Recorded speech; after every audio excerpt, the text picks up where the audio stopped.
लो जी, ये है Mahindra XUV300 turbo sport. अब टर्बो स्पोर्ट जो है वही इंपॉर्टेंट चीज़ इस गाड़ी के बारे में। ये उन गाड़ियों में से जो किसी ने डिमांड नहीं की थी कि भैया ला के दो, हमें बना के दो, ऐसा कोई डिमांड नहीं थी। बट अब आ गई है और अगर आप किसी को ऑफर करोगे तो कोई मना भी नहीं करेगा। ऐसा क्या खास है, महिंद्रा ने क्या कुछ किया, उसकी बात करते हैं। ओवरऑल फीचर लिस्ट जो है वो इतनी शॉर्ट रखी है महिंद्रा ने अपडेट के मामले में कि वीडियो भी शॉर्ट ही होने वाला है, ज़्यादा कुछ नहीं है। बट एक बहुत ही इंपॉर्टेंट चेंज जो है उस गाड़ी में हुआ है, उसकी अच्छे से विस्तार में हम बात करेंगे। सबसे पहले क्या क्या चीज़ें नहीं मिलती है उसकी बात करते हैं। तो भैया टेक्निकली नाम से ही टर्बो स्पोर्ट एक स्पोर्टियर वर्जन लगता है, जैसे कि हमने और भी कुछ गाड़ियों के साथ में देखा है, स्पेशली सब 4 मीटर में जहाँ वेन्यू जब आई थी तो स्पोर्टियर वर्जन के साथ में आई थी। एन लाइन जो आई थी, काफ़ी सारे फीचर अपडेट जो है एन लाइन में वहाँ पे हो गए थे। और उसके अरे भाई निकल निकल है आगे आते कहीं, या तो दुला ले इसको, नहीं तो आरसी में कलर चेंज करवा ले इसका।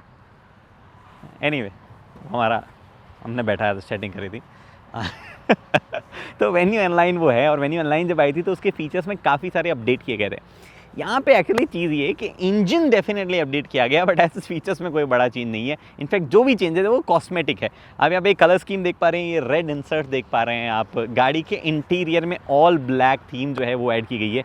उसके अलावा कुछ ऐसी चीज़ें जो आमतौर पे सोचते हो कि ऐड कर देनी चाहिए, जैसे सस्पेंशन स्टिफ कर दो अगर कोई पावरफुल इंजन है तो, जैसे साइड में अलॉयज़ में कुछ चेंज कर दो, या फिर कुछ और किसी तरीके का कुछ चेंज है तो कर दो भाई। वो यहाँ पे चेंज नहीं किए गए। इनफैक्ट महिंद्रा ने आज से, जो मैं वीडियो बना रहा हूँ इससे ठीक 11 महीने पहले जो एक अपडेट लॉन्च किया था, और लॉन्च क्या किया था, अपडेट लाया था। और जो 17 इंचेस के व्हील थे उनको 16 कर दिया था, 7 एयरबैग थे उनको 6 कर दिया था। रियर सीट जो W6 की आती है उसमें काफ़ी सारे चेंजेस कर दिए थे। तो कुछ फीचर्स डिक्रीज जरूर किए थे, प्राइस भी थोड़ी बहुत चेंज उन्होंने की थी। बट यहाँ पे टर्बो स्पोर्ट के साथ में प्राइस जो है वो रेगुलर पेट्रोल इंजन से आपको एक्स्ट्रा मिलती है 35 से 40 हज़ार के लगभग। और फीचर्स के मामले में एक ही बड़ा चेंज मिलता है, वो है इसका इंजन। अगर आप अब तक नोटिस कर पाए होंगे कि थोड़ा थोड़ा खुला था, अरे भाई भारी बहुत है, लोहा बहुत लगा है, 5 स्टार ऐसे ही नहीं मिल गया इस गाड़ी को। ये वो इंजन है 1.2 लीटर का 3 सिलेंडर टर्बोचार्ज पेट्रोल इंजन। पहले क्या आता था? पहले भी 1.2 लीटर का 3 सिलेंडर टर्बोचार्ज पेट्रोल इंजन ही आता था। तो चेंज क्या हुआ है? वेल, ये 1.2 का एम स्टाइल इंजन है, वो एम फैल्कन इंजन था। जो बड़ा चेंज है वो जिस तरीके से गैसोलीन यानी कि पेट्रोल इंजेक्ट होता है उसमें है, और जो वेरिएबल वॉल टाइमिंग है उसमें। आपको टेक्निकल डिटेल्स में नहीं ले जाते हुए मैं बताता हूँ। जो काम की चीज़ है वो ये कि 21 HP की पावर और 30 न्यूटन मीटर का टॉर्क बढ़ गया है, जो कि बहुत ही इंपॉर्टेंट है और बहुत ज़्यादा जो है पावर फिगर में बम्प है। और किसी ने इसकी डिमांड नहीं की थी, क्योंकि सेगमेंट में ऑलमोस्ट पावरफुल गाड़ियों में आती थी, और अब सबसे पावरफुल हो गई है। तो जब सबसे बड़ा चेंज इंजन का है तो हम बाहर खड़े क्या बात कर रहे हैं, अंदर चल के बात करते हैं। चलिए। तो भैया बात ये है, सिंपल सी बात बताता हूँ आपको। इस गाड़ी में जो वार्निंग लाइट दिख रही है, आपको नहीं भी दिख रही है और दिख रही हो तो बता दूँ कि ये टायर प्रेशर मॉनिटरिंग सिस्टम की वार्निंग लाइट है। एक टायर में प्रेशर कम है। मैंने एक बार एक स्टेटमेंट दे दिया था कि ऐसी कोई महिंद्रा की गाड़ी नहीं आई हमारे मीडिया ड्राइव पे जिस पे कोई भी चेक इंजन लाइट ना हो, वार्निंग लाइट ना आई हो। ये उन गाड़ियों में से नहीं है। ये वाली वार्निंग लाइट मेरी गलती से आई है, अभी भरवा लेंगे, जस्ट 2 PSI कम है। बट ये गाड़ी चलाते कैसे हैं वो मैं आपको ट्यूटोरियल बताता हूँ। एक पीछे 800 है, वो चली जाए तब तक मैंने ट्रैक्शन कंट्रोल डिसेबल कर दिया है। 1.2 लीटर का टर्बोचार्ज इंजन, 3 सिलेंडर है। आई विश कभी कोई जीवन में 4 सिलेंडर बना दे कहीं इंजन को, ये नॉर्म्स वॉर्म्स के चक्कर में गाड़ियाँ खत्म हो जाए उससे पहले। बट ये इंजन आपको यहाँ पे देखने को मिलता है, और इस इंजन के साथ में आपको जो है 131 bhp 230 न्यूटन मीटर का टॉर्क मिलता है। इसमें कैश है, वो कैश मैं बाद में बताऊंगा। बट 6 स्पीड का ये ट्रांसमिशन जो है ये आपको देखने को मिलता है। रेविच 4000 RPM इतनी पावर है इस गाड़ी में। हालांकि इंजन फिर भी सीमलेस लगता है कि बहुत ही एग्रेसिव नहीं जा रहा है, but still smooth, linear, not very linear at some point. जबरदस्त पावर ये गाड़ी डिलीवर करती है। आपको नहीं पता चलेगा कि कब आप गाड़ी से अचानक से ट्रिपल डिजिट स्पीड पे चला गया, जो कि मैं एक्चुअली चला गया। एक अच्छी चीज़ है, 120 के बाद में पूरा ये स्पीडोमीटर जो है फ्लैश होने लगता है। तो अपार्ट फ्रॉम ऑडियो चाइम आपको ये गाड़ी और भी कई तरीकों से बताती है कि भैया आप क्या स्पीड कर रहे हो, देखो ना अपना आप क्या कर रहे हो। तो एनीवे गाड़ी का इंजन जो है बेहद ही ज़बरदस्त है। बट ये तो इनसेन तरीके की बात होगी, क्या कुछ चल रहा है उसके बारे में भी डिटेल में बात करेंगे। फिलहाल मैं आपको जो है थोड़ा सा धीरे धीरे चला के प्यार से हर एक चीज़ की बात करके बता देता हूँ। थोड़ा सा मैं ख़राब सड़क पे जा रहा हूँ क्योंकि ये गाड़ी बिलोंग करती है भाई, ख़राब अच्छी जैसी भी सड़कें उस पर चला सकते हो आप। तो इनिशियली गाड़ी जो है पिकअप वगैरह में थोड़ी सी आपको लग सकता है कि टर्बो लैग या ऐसी कोई चीज़ जो है वो आप महसूस कर सकते हैं। जब गाड़ी को स्टैंड स्टिल से आप पिक करोगे तो फर्स्ट गियर के अलावा किसी भी गियर में पिक करोगे तो लग सकता है। एक चीज़ आप जो तुरंत नोटिस करोगे, गाड़ी के क्लच का ट्रैवल लंबा है, उसको जो है मतलब काफ़ी ज़्यादा लंबा है, बाइटिंग पॉइंट जल्दी आता है और फिर ट्रैवल जो ऐसे होता ही रहता है। And also gear box shifting तो स्मूथ ही है बट थोड़ा सा लॉन्ग थ्रोज जो है आपको यहाँ पे लगने लगेंगे, लॉन्ग थ्रोज है और स्पेशली फर्स्ट गियर में डालते टाइम थोड़ा सा अटकता है गियर, बट उसके अलावा कोई प्रॉब्लम नहीं है गाड़ी में एज सच, मतलब किसी भी तरीके से पिकअप टाइम पे। एक प्रॉब्लम है वो ये कि गाड़ी का जो स्टार्ट स्टॉप सिस्टम है जो कि ऑब्वियसली ये काम करने लग गया है। कभी कभार ये गाड़ी स्टार्ट होने में टाइम लेती है, मतलब जैसे अभी तो हो गई है, थोड़ा सा टाइम अभी लिया, बट कई बार ये स्टार्ट होना भूल जाता है, इंजन फिर होता है। तो स्टार्ट स्टॉप सिस्टम जो है वो उतना मतलब उतना स्मूथली काम नहीं करता, उतना मेच्योरली वो काम नहीं करता है। हाउएवर उसके अलावा इस गाड़ी के पिकअप वगैरह में कहीं भी कोई समस्या जो है वो ऐसा नहीं है। आप एकदम बढ़िया गाड़ी जो है पिकअप होती है, गियर शिफ्ट वगैरह जो है आप कर सकते हैं, ज़्यादा गियर शिफ्ट की रिक्वायरमेंट ऐसा नहीं है, ट्रैक्टेबल इंजन है। हाउएवर अगर आप सिटी में चला रहे हैं तो initial first second third gear में थोड़ा सा आपको जगल करना पड़ सकता है जब आप bumper to bumper traffic areas में चला रहे हैं। अदरवाइज इसमें कोई भी ऐसा जो है मतलब निट पिकिंग करने वाली बात नहीं है इंजन में। एक बार जब आप थर्ड गियर में होते हैं या फोर्थ गियर में होते हैं उसके बाद तो आपको सिर्फ एक्सीलरेटर पेडल पे पाँव रखना है और आपकी गाड़ी जो है वो एज लो एज 40 की स्पीड भी कंफर्टेबली करेगी क्योंकि 1500 आरपीएम पे गाड़ी होगी। और थर्ड गियर में ही जो मैं अभी आपको करके बता रहा हूँ, थर्ड गियर में इट विल पुल पुल पुल पुल और easily 100 you can go beyond. Actually मैं करके बताता हूँ क्योंकि आगे का पैच थोड़ा खाली है। It can easily go beyond 120 उसी गियर में विदाउट ब्रेकिंग ए स्वेट। 5000 आरपीएम पे आने के बाद में जरूर गाड़ी उस बैंड पे जाती है जहाँ पे हल्की हल्की वार्निंग देने लगेगी। स्टिल 5500 5700 आरपीएम भी गाड़ी का जो है आरपीएम कट ऑफ नहीं होता है, गाड़ी बस खिंचती रहती है। ज़बरदस्त स्मूथ इंजन, ज़बरदस्त पावर डिलीवर करता है। और जो मैं एक चीज़ आपको बताना चाह रहा था वो ये कि 250 न्यूटन मीटर का टॉर्क जरूर आपको मिलता है, बट अगर आप बहुत ही ज़्यादा डिमांडिंग हैं, मतलब आपकी गर्लफ्रेंड से भी ज़्यादा डिमांडिंग आप गाड़ी चलाते वक्त हो रहे हैं, तो आप यहाँ पे जो है एक 20 न्यूटन मीटर का बूस्ट जो है वो गाड़ी आपको रिवॉर्ड करेगी।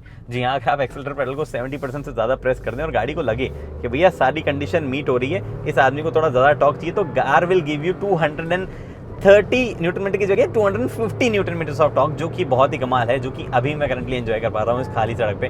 बेहद ही ज़बरदस्त जो है गाड़ी का ओवरऑल परफॉर्मेंस जो है वो यहाँ पे आता है और बेहद ही ज़बरदस्त जो है ओवरऑल कैरेक्टरिस्टिक गाड़ी की हैंडलिंग जिस तरीके की होती है।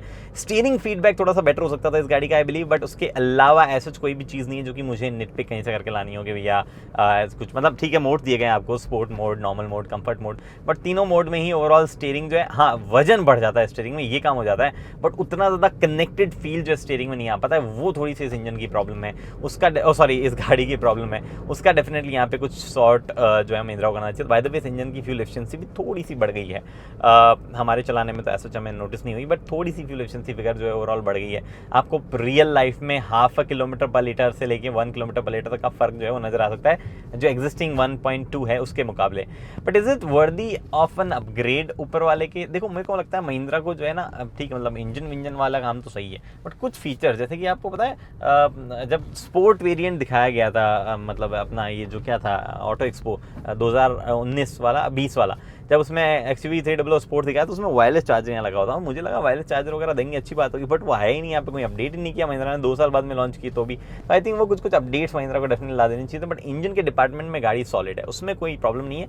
थोड़ा सा हैंडलिंग थोड़ा मजेदार कर देना महिंद्रा, मजा आ जाए। ब्रेकिंग गाड़ी की अच्छी है, कोई भी दिक्कत नहीं है, पहले भी अच्छी थी, अभी भी अच्छी है, सॉर्टेड है। तो भैया देखो अच्छी बात है, इंजन बढ़िया है, मैंने तारीफ बहुत कर दी है, बट इस गाड़ी के अपने नेगेटिव पॉइंट्स भी है। और नेगेटिव पॉइंट्स की शुरुआत हम करते हैं यहाँ से, बूट से। ये जो ट्राइपॉड आप देख पा रहे हो ना, ये ट्राइपॉड भी जो है यहाँ पे फिट करने जाऊँ तो ऐसे तो नहीं आएगा, मतलब ऐसे साइड में करके रखना पड़ेगा। बड़े लगेजेस आप रखने जाओगे तो XUV 300 की कमी जो है आपके सामने आ जाएगी कि यहाँ पे बड़ी चीज़ें जो है फिट कर नहीं सकते हैं। और ये कमी इसको इसके पूर्वजों से मिलती है। वेल एक्चुअली पूर्वज तो अच्छे थे, सेंगयोंग टी पे बेस ये है, बट वो 4 मीटर से ज़्यादा लंबी थी। और अपनी सरकार जो है उन्होंने अजीबोगरीब नियम बना दिए थे एक टाइम पे कि 4 मीटर से छोटी हो तो ये, 4 मीटर से बड़ी हो तो वो। इस चक्कर में जो है 4 मीटर से छोटी रखने में टैक्सेशन जो है वो बचता है। तो भैया कंपनी ने गाड़ियाँ बनाई, बट महिंद्रा ने यहाँ पे इसके बूट को इस तरीके से काटा कि बूट में ही जगह नहीं बची और आगे की चीज़ें वहाँ डिज़ाइन नहीं की गई, रीडिज़ाइन नहीं की गई, तो उस हिसाब से थोड़ा बूट्स का छोटा रह गया। बट वो इतना बड़ा नहीं है जितनी लंबी मैंने उसके बारे में बात कर दी है। उससे बड़े नेगेटिव पॉइंट्स ये है कि इस गाड़ी के इंटीरियर जो है काफ़ी आउटडेटेड लगते हैं। महिंद्रा को डेफिनेटली उसमें अब चेंजेस करने चाहिए। ठीक है, यहाँ पे ऑल ब्लैक दे दिया गया इस वर्जन के साथ में, बट फिर भी कई ऐसी चीज़ें छोटी मोटी बटन्स हुए, चाहे ओवरऑल स्क्रीन हुआ, जिस तरीके से जहाँ प्लेस्ड है वो डिज़ाइन जो है वो डेफिनेटली काफ़ी आउटडेटेड हो गई, उसमें अपडेट आना चाहिए। फीचर्स है गाड़ी में, बट कुछ ऐसे फीचर्स है जिनकी एज सच कोई खास कदर नहीं है, जैसे कि ड्यूअल जोन क्लाइमेट कंट्रोल की कोई खास कदर नहीं है। वाइल एज गाड़ी जब आई थी तो कुछ यूएसपी फीचर्स के साथ, जैसे 7 एयरबैग वगैरह के साथ में थी। दो this car is still global NCAP जो लास्ट नॉर्म से उसके हिसाब से 5 रेटेड है, 5 स्टार रेटेड है, बहुत ही सेफ़ है। आई जब भी हमने कहा था कि जिस प्लेटफॉर्म पे बेस्ड है वो बहुत ही सेफ़ है, बट स्टिल कुछ कुछ फीचर्स में अपडेट्स की रिक्वायरमेंट है और थोड़े मॉडर्न फीचर्स में डालने की ज़रूरत है, जो कि आज के यूथ को थोड़ा इंटरेस्टिंग लगे। नहीं भी डालने हैं तो प्राइस रिवाइज़ करने की ज़रूरत है, बहुत महंगी है गाड़ी। वैसे तो टाटा नेक्सॉन जो इसका डायरेक्ट राइवल कहा जाता है वो भी अपने टॉप एंड में बहुत महंगा है, बट ये भी गाड़ी एक्चुअली काफ़ी महंगी हो जाती है जिस हिसाब से आस्किंग प्राइस है। अब जिस इंजन के साथ में आती है उस इंजन के साथ में अगर वो पुराने वाले इंजन की प्राइस पे है तो फिर भी ये चीज़ हो जाएगी, ब्रैगिंग राइट हो जाएगी कि भैया हमारा इंजन बहुत पावरफुल है इसलिए पैसे लगते हैं। बट स्टिल महिंद्रा का बैच है, एक सर्टेन अमाउंट जो है उससे एक्सीड करने पर लोग जो है थोड़ा सा वो 2 बार सोचने लग जाते हैं। गाड़ी चलाने के बाद में कन्विंस हो जाएगा बंदा, बट तब तक शोरूम ही नहीं जाता है, वो बोलता है गाड़ी बहुत महंगी है। तो ये एक इसके साथ में बड़ा नेगेटिव पॉइंट है। फिर इसके बाद में एक नेगेटिव पॉइंट है गाड़ी की ओवरऑल स्टाइलिंग। कई लोगों को पसंद आती है, कई लोगों को लगता है यार ये गाड़ी दिखने में उतनी भी बढ़िया नहीं है। तो वो एक छोटी सी प्रॉब्लम जो इस गाड़ी के साथ में महिंद्रा को थोड़ी सी, मतलब मिड लाइफ जब फेसलिफ्ट कुछ लाए तो उसके बारे में ध्यान रखना चाहिए भाई। तो भैया काफ़ी बुराइयाँ और काफ़ी चीज़ें मैंने आपको बता दी, बट अब मैं आपको कंक्लूजन बताता हूँ। TGDI ये वो बैज मिलता है जो कि इस गाड़ी के साथ में एक ऐसी चीज़ है जो फीचर अपडेट है, मैंने अभी तक बताया नहीं था। टर्बोचार्ज गैसोलीन डायरेक्ट इंजेक्शन, अब ये कोई ऐसी चीज़ नहीं है जो एक्सक्लूसिव है इस गाड़ी के साथ में। इनफैक्ट आजकल मोस्टली पेट्रोल इंजन TGDI वाले आने लगे हैं। महिंद्रा ने मोस्टली पेट्रोल इंजन जो अब वो बना रहे हैं वो बेहतरीन बना रहे हैं और TGDI वाले ही बना रहे हैं, बट लेना सेंसिबल है या नहीं है उस पॉइंट पे आते हैं। देखो ये गाड़ी उन लोगों के लिए जिनको एक्चुअल में गाड़ी चला के मज़ा चाहिए भाई। ऐसा नहीं है कि आपको गाड़ी का शो ऑफ करना है, मेरी गाड़ी में ये फीचर आता है, बटन दबाता हूँ तो सीट आगे पीछे जाती है, पीछे से गर्म हवा ठंडी हवा निकलती है।